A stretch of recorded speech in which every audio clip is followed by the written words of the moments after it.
conditioning and knowledge and knowing and just belief created his mind to tell his heart to keep eating.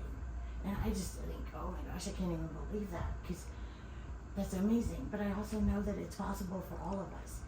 It's just an area that it's like, gosh, I wish I could just convince everybody that there's more absolutely that this world has to offer. Care that's unconditional, and it's there for them, and it's something we all know. And I know. Because you wanted to love everybody your entire life, but nobody loved you like you wanted and felt you needed to be loved. But you felt it from him. It's worth it. It's worth it. You got sick and tired of being sick and tired and fed up too, huh? It's worth it. It's worth it. You felt like a puppet and your whole world their designed and controlled around you. They didn't put that many names in the Bible if they didn't matter. It was 12 thugs Jesus hung out with. Nothing short of it. He hung out with 12 thugs. You know that he protected town prostitutes, what we would say in this world were whores. You know that Jesus had a sense of humor. He favored thieves. They were roasting the hell out of him, all the Pharisees. Well. They're like down there, like, what can we talk about ourselves today? Because we're gonna have to. They're gonna beat us down mentally and call us names. And you know they had a little bit of a sense of humor. For sure. So did he. Oh, absolutely. So did he. Because what does he say about laughter? It's food for our soul. Because if we don't make light of what the enemy does, he'll take control. It's a pinhole for him to blow wide open. I just can't understand why people are so quick to overlook a name and to want to install theirs, and that they don't even know how awesome it could be. And then, so can I help you with that? This is a revelation I just got. How sick and suffering were we at our worst? How wicked and deceiving was our heart when we thought we had the biggest heart, when we thought that we were doing what we were supposed to do, but we weren't letting God lead us with it. We led it with a wide open heart for people to have access to that never should have had access to us. So I'm going to tell you what, I'm wagon wheel. I just took that name and I hold hands with my wagon. I accept it, they don't.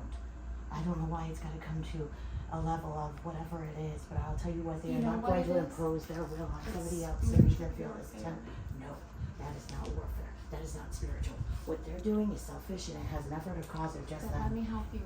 That's not okay. Listen what I tell you, because it's straight from God, a revelation that he gave me, because he has to reach them. It's not flesh and blood, he says, but it's the powers of darkness, rulers and authorities in this realm and the other. That's what it's working. It's spiritual warfare. So just as much as we have grace from the sick and suffering that we dealt with. Yes, right. Read it to me, maybe, because I can't. I can read. Warfare or warfare, because. So this is where you get to make a ripple in this world, and where you get to make a change. People are not just but the casualty. But you know how you're going to do it? It's through grace. Exactly. I'm telling you, we're not just losing people.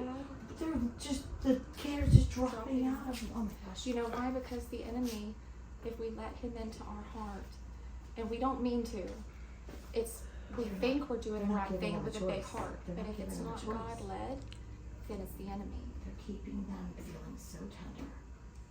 It is not okay. It's designed. No, it's not designed. Listen, let me tell you, the enemy. He's here to steal, kill, and destroy you. Absolutely not. I will adjust them. There's no way. I'm not even bullshitting you. I'm not even know how you feel. Do I not know how you feel? Because I just said, if I've got to be the one that has to be the whistleblower and the one that rises up, that has to help others, I will. But something I've had to understand is I've wanted to save everybody my whole life. Well, one thing because no one saved me. I don't care how dark they are, they're going to have to be lone rangers and go show me all by themselves that they want to take people out, because they're not going to use my name and they're not going to impose their will that much into a far-reaching area of Listen, desperate it's and called grace in doing this. You can't get within this, because this, you reside in the spirit realm with God. They can't have access to you any closer than this. God's close enough for them to see the Jesus in you. It's close enough for them to be able to receive if it's not just one word from you. You know what I mean? It's when you have that grace and you no longer feel betrayal and bitterness and anger and hurt and pain, but you have peace that makes no natural sense, so you know it's God. When you can still love somebody and know exactly what they are, but it's not their flesh and blood, because you can see past them. You can see their potential, and you believe in them more than they believe in themselves, because that enemy is making them sick and suffer and desperate, just like it did you at one point. They're going to have to put in effort into their darkness then, because they're not going to just do it lazily and just like, I'm just going to ignore. But let me tell you, this is how God does things though.